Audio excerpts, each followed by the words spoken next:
Hello students, अपन ने देखो संयोजी ऊतक पढ़ा रही हूँ मैं, कनेक्टिव टिश्यू, और कल बोन ऑफ कार्टिलेज कंप्लीट कर लिए थे। अब नेक्स्ट इसका एग्जांपल है रक्त, या ये लिक्विड वाले हैं तरल संयोजी ऊतक या लिक्विड कनेक्टिव टिश्यूज। और इसमें जो बेस्ट एग्जांपल है, दो हैं अपने पास में, एक तो है ब्लड और एक है लिम्फ या लसिका।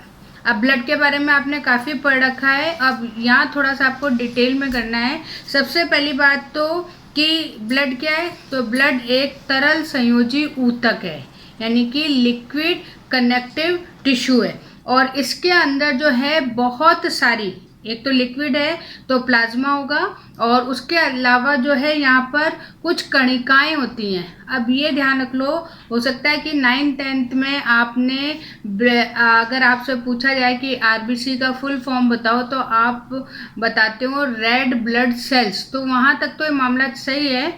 लेकिन अब आपको सेल्स सी जो है वो सेल्स आपको प्रोनाउंसिएशन नहीं करना है, कार्पल्स या कणिकाएं। क्यों? क्योंकि सेल्स क्या होती है, कोशिकाएं, और कोशिकाएं क्या होती है, जिनमें न्यूक्लियस होता है, सारी चीजें होती है, तो उनको अपन जो है परफेक्ट न्यूक्लियस वो सेल्स बोलते हैं। तो यहाँ पर ये सेल्स नहीं है, क्योंकि आरबीसी में तो न्यूक्लियस ही नहीं है, आरबीसी में कोई डीएनए वगैरह नहीं है, तो आप इसको सेल कैसे कह दोगे? तो इसलिए जो है अब आपको आरबीसी का फुल फॉर्म सेल की जगह आप बोलोगे रेड ब्लड कार्पल्स या लाल रक्त कणिकाएं, कोशिकाएं नहीं कहोगे, ठीक है। तो ये सबसे पहले आपको चीज यहाँ पे याद रखनी है। फिर यहाँ पर देखो कि जो प्लाज्मा है वो प्लाज्मा 55% बनाता है, और जो 55% तो है प्लाज्मा, और 45% है कणिकाएं या कार्पल्स। तो ये सबसे पहला जो है डिवीजन अपना ब्लड का हो गया। फिर यहाँ पे देखो कुछ चीज़ें हैं जो क्योंकि मैं थोड़ा सा इसलिए आपको कर रही हूँ क्योंकि नीट से बहुत ज़्यादा रिलेटेड है। सबसे पहली बात तो क्या है कि ये जो कणिकाएं हैं इनमें कभी भी विभाजन नहीं होता, यानी कि जैसे और सेल्स होती हैं, ये मतलब अगर आपसे पूछा जाए कि इनको सेल क्यों नहीं कह रहे हो, तो सबसे पहली बात तो इसमें कोई भी डिवीजन नहीं होता है कि एक आरबीसी से दो आरबीसी बन गए, नहीं, ये डेवलप होंगी और लास्ट में जाके मैच्योर होके नष्ट हो जाएंगी या मर जाएंगी। तो सबसे पहली बात कि इन कार्पल्स में या इन कणिकाओं में कोई भी विभाजन नहीं होता है। दूसरा ये मान के चलिए कि यहाँ पर जो है सबसे इम्पोर्टेंट चीज़ क्या है कि ये जैसे प्लाज्मा है और सेल्स है, तो यहाँ पर जो प्लाज्मा है वो प्लाज्मा जैसे माना जाता है कि कार्पल से या इन से जो कणिकाएं इनसे निर्मित होता है, तो ऐसी भी बात है आपके पास में नहीं है। फिर उसके बाद में जो ब्लड है, इन ब्लड में आपको कोई भी फाइबर्स नहीं मिलेंगे, ये भी ध्यान रखना। आगे हालांकि आगे फाइब्रोनोजन आएगा, लेकिन ये फाइब्रोनोजन डिजॉल्व है, उस प्लाज्मा के अंदर घुला हुआ है, और वो जब ब्लड क्लॉटिंग होती है, थक्का बनता है, तब जाके फाइब्रिन में बदलता है, फाइबर लाइक स्ट्रक्चर में। लेकिन जब नॉर्मल कंडीशन होती है, तो नॉर्मल कंडीशन में ब्लड में कोई भी फाइबर नहीं होता है, कोई भी तंतु नहीं होता है। तो ये जो चीज़ें मैं आपको बता रही हूँ ये बहुत ज़्यादा इंपॉर्टेंट है आपके कंपटीशन एग्जाम के लिए।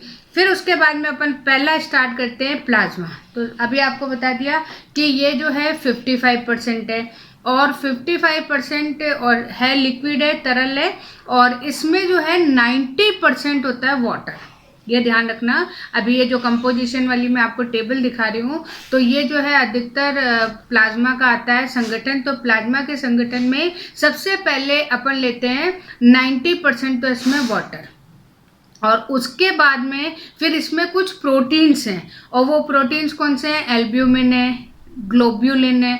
जो एल्ब्यूमिन है वो एल्ब्यूमिन प्रोटीन जो है, तो वो अधिकतर जो है डेवलपमेंट में या विकास में काम में आता है। फिर यहाँ पे एक है ग्लोब्यूलिन। ग्लोब्यूलिन एक बहुत इम्पॉर्टेंट एंटीबायोटिक है, प्रतिरक्षी है, तो ये यहाँ के लिए इम्पॉर्टेंट है। फिर उसके बाद में फाइब्रोनोजन, जो मैंने आपको बताया, ये भी प्रोटीन है, और ये प्रोटीन ब्लड क्लॉटिंग में काम में आता है। उसके अलावा इसमें सोडियम है, पोटेशियम है, फिर उसके बाद में कैल्शियम है, फॉस्फेट है, मैग्नीशियम है, क्लोरीन है, कार्बोनेट है, आयरन है, सल्फेट है और बाइकार्बोनेट्स है। तो ये जो है यहाँ पर कुछ ऑर्गेनिक चीज़ें हैं जो या इनऑर्गेनिक सब्सटेंस हैं, तो ये सब मिलाकर जो है क्या बनाता है प्लाज्मा। और इसका जो है वो आप इसमें देख लो, पूरी की पूरी टेबल है, इस टेबल में इसका संगठन या कंपोजिशन दिया हुआ है। फिर उसके बाद में देखो दूसरा अपने पास में आता है रक्त कणिकाएं। और रक्त कणिकाएं अभी मैंने आपको कहा ब्लड कार्पल्स, और ये जो है अगर अपन इसका क्वांटिटी देखते हैं तो उधर 55 हो गया तो इधर हो गया 45। तो 45% जो है ये ब्लड को बनाती हैं। और इसमें 3 तरीके की आपको मिलेगी, आरबीसी, डब्ल्यूबीसी और प्लेटलेट्स। ठीक है, लाल रक्त कणिका, श्वेत रक्त कणिका और उसको जो प्लेटलेट्स है उसको बोलते हैं बिंबाणु। तो इस तरीके से, हालांकि इनके साइंटिफिक नेम भी हैं वो भी मैं आपको बता देती हूँ। तो जैसे सबसे पहले अपन क्या ले रहे हैं, आरबीसी। अब ये जो आरबीसी है इसका साइंटिफिक नेम होता है इरिथ्रोसाइट। तो चाहे इरिथ्रोसाइट कह दो, चाहे आरबीसी कह दो, चाहे लाल रक्त कणिका कह दो, चाहे रेड ब्लड कार्पल्स कह दो, एक ही बात है। तो हिंदी में हो गया, इंग्लिश में हो गया, साइंस में हो गया, तो इस तरीके से इसके अलग अलग नाम हैं। फिर उसके बाद में अगर हम इसकी स्ट्रक्चर देख रहे हैं, डायग्राम में भी आप देखो तो आरबीसी आपको कैसी मिलेगी, राउंड शेप की मिलेगी, और इसके ऊपर और नीचे थोड़े से उभार, तो इसलिए कैसी होती है, उभय अवतल। ठीक है, या बाई कॉन्केव जो है इसकी शेप जो है रहती है।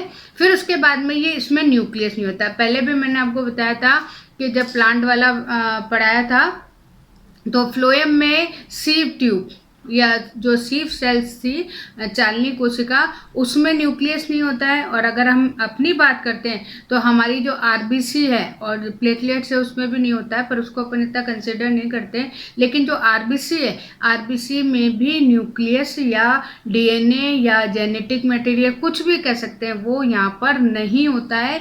लेकिन यहाँ पर कुछ अपवाद हैं, जैसे अपवाद मतलब एक्सेप्शन है, जिनमें कि जो कि मैमल्स होते हुए भी उनकी आरबीसी में केंद्रक होता है। उसका बेस्ट एग्जांपल है कैमल, ऊंट, और एक होता है लामा। इन दोनों की ये नोट कर लेना आप लोग, ऊंट और जो लामा है इनमें जो है केंद्रक उपस्थित होता है आरबीसी के अंदर, ये ठीक है। फिर उसके बाद में थोड़ी सी अपन आरबीसी की साइज की देखते हैं। तो सबसे बड़ी जो आरबीसी है वो आरबीसी किस में पाई जाती है, एम्फीबियंस में, यानी कि जो मेंढक वर्ग है, उभयचर है, उनमें जो है सबसे बड़े आकार की आरबीसी मिलती है। और अगर अपन मैमल्स की बात करें तो मैमल्स में जो है सबसे बड़ी आरबीसी हाथी, एलिफेंट है, उसमें पाई जाती है। और अगर सबसे छोटी देखें तो एक होता है कस्तूरी, जिससे वो हिरण होता है, डियर होता है, जिसमें मानते हैं कि कस्तूरी मिलती है। तो वो जो हिरण होता है उसके अंदर जो है सबसे छोटी और हाथी में सबसे बड़ी आरबीसी पाई जाती है। तो ये कुछ क्वेश्चंस हैं जो आप इसमें करते हुए चलना। फिर उसके बाद में अगर हम लाइफ देखें तो 120 दिन का इसका जीवन क्या करना चाहिए, अवधि होती है, जिसे लाइफ स्पान बोलते हैं। तो ये भी आपके लिए इसमें इम्पॉर्टेंट है। फिर उसके बाद में इसकी क्वांटिटी देखें तो ये जो है मेल में, नरों में ज़्यादा संख्या में है, और ये मान के चलिए 5 लाख या आप ये मान लीजिए 5 मिलियंस पर क्यूब मिलीमीटर, यानी कि इतनी ज़्यादा अगर आप उसमें निकालते हो। और अब जब आप हायर क्लासेज में जाओगे तब इसकी काउंटिंग भी की जाएगी। तो वो जो स्लाइड है, यानी कि एक जो ग्राफ का क्यूब होता है, उस क्यूब में 5 मिलियन या 5 to 5.5 मिलियन है, वो होती है मेल में। और अगर हम फीमेल की बात करें तो होती है 4.5 मिलियन पर क्यूब मिलीमीटर। तो मिलीमीटर का अगर आप एक क्यूब बनाते हो तो उसमें इतनी संख्या आपको किसकी मिलेगी, आरबीसी। लेकिन अगर अपन एम्ब्रियो स्टेज पे देखें तो एम्ब्रियो स्टेज पे जो है बहुत ज़्यादा इसकी क्वांटिटी होती है, वो होती है 8.5 मिलियन। तो इसलिए ये क्वेश्चन हैं उसके हिसाब से करते चलो। फिर उसके बाद में दूसरा इसका ओरिजिन, ये बनती कहाँ है। तो कल अपन ने बोन देखा था, तो बोन के अंदर होती है अस्थि मज्जा, जिसे बोन मेरो बोलते हैं। अंदर जो सेल्स होती हैं तो उनमें क्या बनती है, आरबीसी। और कल आपको बताया था पिंक वाली, तो उस पिंक वाली जो स्पॉन्जी होती है उससे जो है आरबीसी का डेवलपमेंट होता है। फिर इसके बाद में देखो कि अगर हम जो आरबीसी है उस आरबीसी के अंदर होता है हीमोग्लोबिन। तो ये जो हीमोग्लोबिन कई बार आपने देखा है, तो इस हीमोग्लोबिन की भी अपने को क्वांटिटी देखनी है। तो अगर मेल है तो ये मान के चलिए 15% के आसपास, अगर फीमेल है तो हम ये मानते हैं 14%, 12 से 14%। फिर अगर बच्चों में देखते हैं तो 16-17% होना चाहिए। ये जो है इससे अगर कम है तो उस स्थिति को हम क्या बोलते हैं, एनीमिया। और हमारे हालांकि जो ये एवरेज रखा है ये हम इंडियंस के हिसाब से तो है नहीं, हमारे यहाँ तो जो है फीमेल में अगर 10 से 12 भी मिल जाए तो बहुत अच्छा है। तो इसलिए जो है इंडियंस लोग जो है ज़्यादा एनीमिक होते हैं, उनमें खून की कमी कम होती है। फिर उसके बाद में थोड़ी सी स्ट्रक्चर है कि हीमोग्लोबिन तो क्या है, हीमोग्लोबिन में आपको ग्लोब्यूलिन प्रोटीन मिलेगा और उसके साथ में 4 आपको क्या कहना चाहिए, पायरोल साइकिल या इस तरीके से जो स्ट्रक्चर है वो यहाँ पे मिलती है। और अगर वैसे हम देखें तो एलिमेंट यहाँ पे क्या होता है, आयरन। इसीलिए जो है अपन ऐसी चीज़ें वेजिटेबल में या इस तरीके की चीज़ें खाते हैं जिनमें आयरन होता है, तो उस आयरन से हीमोग्लोबिन बनता है और हीमोग्लोबिन बढ़ता है तो हमारे में ब्लड की क्वांटिटी क्या हो जाती है, या आरबीसी की क्वांटिटी क्या हो जाती है, बढ़ जाती है। तो ये एक अच्छा है, जितने भी आयरन प्रोडक्ट हैं उनको अपन यहाँ पे यूज़ करना चाहिए। फिर उसके बाद में अपने पास में अगर वैसे देखो तो कुछ चीज़ें हैं जो ठीक है, बाकी इम्पोर्टेंट नहीं है। अब है आरबीसी की डेथ। आरबीसी 120 दिन जब डेवलप हो जाती है, मैच्योर हो जाती है, तो फिर एक अपने बॉडी में ऑर्गन होता है इंटेस्टाइन के पास में जिसे बोलते हैं प्लीहा या स्प्लीन, और इसको हम क्या बोलते हैं, आरबीसी का ग्रेवयार्ड, यानी जहाँ पर कि डेड बॉडी को बरीड किया जाता है, दफनाया जाता है, तो उस जगह को जैसे शमशान या इस तरह से बोलते हैं। तो प्लीहा जो है, स्प्लीन है, वो स्प्लीन के अंदर डब्ल्यूबीसी को जो है डिस्ट्रॉय किया जाता है या उसको वहाँ पर क्या कहना चाहिए कि ख़त्म किया जाता है, नष्ट किया जाता है। तो ये एक इम्पॉर्टेंट है। अब ये जो प्लीहा जैसे मान लीजिए कभी कहाँ पर होती है, थोड़ी कमर के पास में होती है, जैसे मलेरिया वगैरह। वैसे इसकी साइज़ कितनी होती है, इसकी साइज़ होती है टेबल टेनिस की जो बॉल होती है उतनी होती है। लेकिन अगर आरबीसी ज़्यादा, जैसे मलेरिया है, तो मलेरिया में आरबीसी बहुत जल्दी मरने लगती है, तो इसका साइज़ ये मान के चलो कि जो अपने क्रिकेट वाली बॉल है इतना तक बढ़ जाता है, और उसी से पता लग जाता है कि मलेरिया यहाँ पर डिजीज़ हो रही है। आरबीसी का मरना, तो प्लीहा जो है वो इंक्रीज हो जाती है। फिर उसके बाद में अगली है डब्ल्यूबीसी। अब इसका अगर अपन साइंटिफिक नेम देखते हैं तो वो है ल्यूकोसाइट, ठीक है। और ये जो है वैसे अगर देखो तो संख्या में अगर अपन इसका नंबर देखते हैं तो ये 8000 से 9000, वहाँ तो मिलियंस की बात हो रही थी, या 8000 से 9000 मिलीमीटर क्यूब, ठीक है, यानी कि एक क्यूब में आपको इतनी मिलेगी। अब ये इसलिए संख्या में कम है क्योंकि ये आरबीसी से आकार में बड़ी है। अब जब आकार बड़ा होगा तो संख्या कम होगी, आकार छोटा होगा तो संख्या ज़्यादा होगी।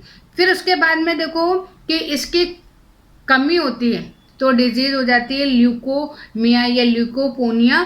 और अगर इसकी अधिकता होती है, ये ध्यान रखना, इसकी अधिकता अच्छी नहीं होती है, और अधिकता को ही हम क्या बोलते हैं, ब्लड कैंसर। अगर डब्ल्यूबीसी बढ़ रही है तो उस स्थिति को हम क्या बोलते हैं, ब्लड कैंसर या रक्त कैंसर, ठीक है।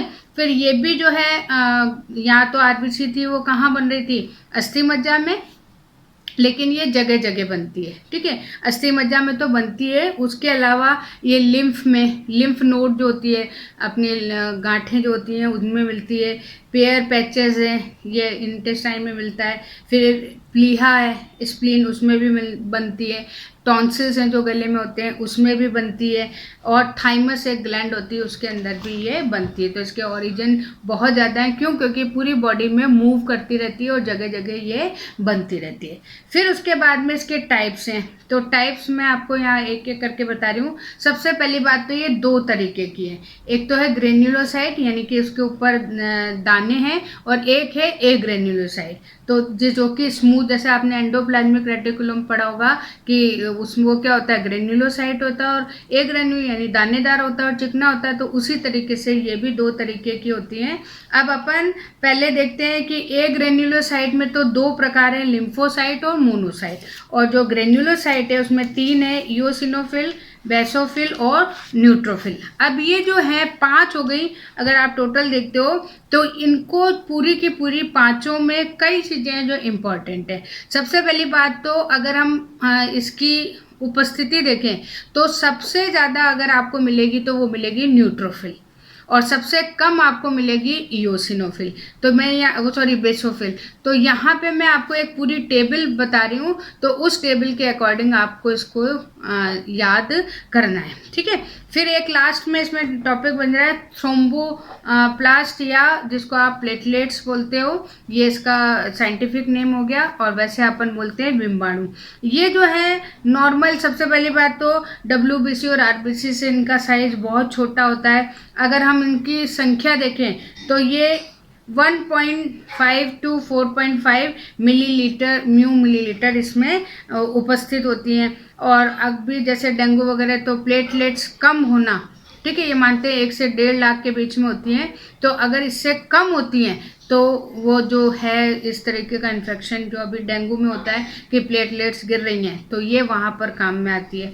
उसके बाद में इसका सबसे इम्पोर्टेंट काम है वो क्या है, रक्त का थक्का बनाना। अभी मैंने आपको फाइब्रोनोजन बताया था, जब चोट लगती है तो जैसे एयर के संपर्क में ब्लड आता है तो फाइब्रोनोजन जो है फाइब्रिन फाइबर में चेंज हो जाता है, और इसी प्रोसेस को हम क्या बोलते हैं, रक्त का थक्का बनना। वो अभी आगे आपको मैं डिटेल में भी करा दूँगी, ठीक है। तो आज अपन ने ये ब्लड है, ब्लड के तीनों टाइप्स वगैरह यहाँ पे कंप्लीट कर लिए, ठीक है। Okay, thank you.